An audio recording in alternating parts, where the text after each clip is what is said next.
Na, o šiandien grįšime prie nutriciologijos ABC. Tai pirmoji raidė ir, kaip jau ir praeitą kartą minėjau, tai yra A, tai yra activity arba lietuviškai yra aktyvumas. Ir vienareikšmiškai mums į šitą reikia kreipti dėmesį dėl to, kad nutriciologai žiūri vėlgi, kaip minėjau, į ląstelę, į jos gyvybingumą, į tai, ko jai reikia. Taigi ląstelė niekada negalės gyventi be deguonies, niekada negalės gyventi be maistinių medžiagų, mikro ir makronutrientų ir taip pat negali gyventi be judėjimo.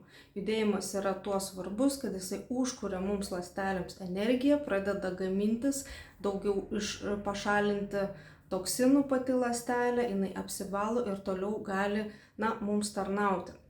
Taigi, prisiminkim, kad iš ląstelių sudėtas yra mūsų visas organizmas, tai yra jis sujungtas į audinius, audiniai virsta į daug stambesnius organus ir organus sujungti į organų sistemas, bet pati ta mažiausia, kur nutriciologai važiuoja, yra ląstelė.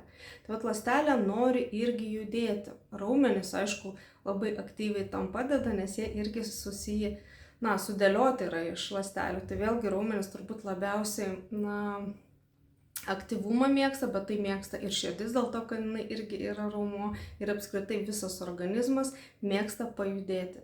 Užsikuria metabolizmas geriau, geresnė nuotaika tampa, bendra gera savijauta, tai dėl to mes turim ir būti motyvuoti judėti. Ką sako Pasaulinė sveikatos organizacija, kad suaugusiam žmogui bent jau 30 minučių per dieną aktyvaus judėjimo.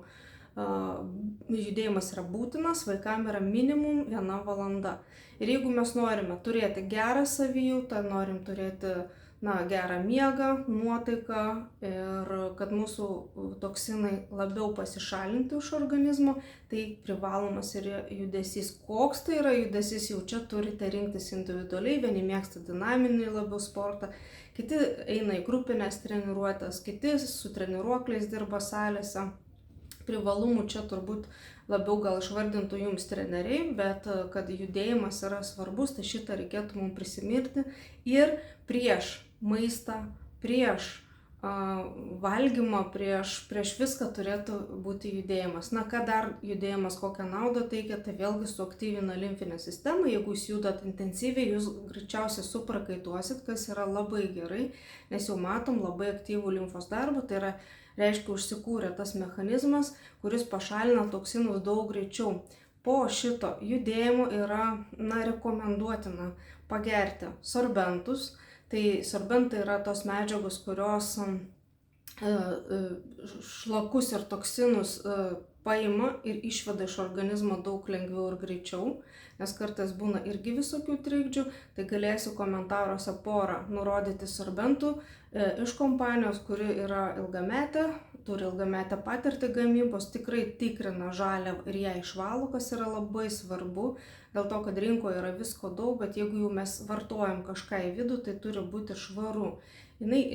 Kompanija pateikė visus kokybės sertifikatus, taip kad aš pati ją 7 jau metus geriu, esu patenkinta ir galiu jums rekomenduoti. Kodėl nerekomenduoju kitų, to ko negeriu, dėl to, kad vienas dalykas nesu ištyrinėjus, antras dalykas, ne kiekviena kompanija išvalo žaliavą, o su neišvalyta žaliava gali patekti ir pesticidai, herbicidai ir toliau mus, kaip sakoma, užtoksinti. Tai to reikėtų vengti ir atsirinkti tiesiog kompaniją. Gal kažkas tai dirba su kitom, bet aš esu atsirinkusi šitą ir jeigu jums patiks tai, ką aš rekomenduosiu, tai tiesiog galėsite įsigyti oficialioj svetainėje su mano rekomenduojama nuoroda ir žinoma gausite iš karto ir 33 arba net 40% nuolaidą.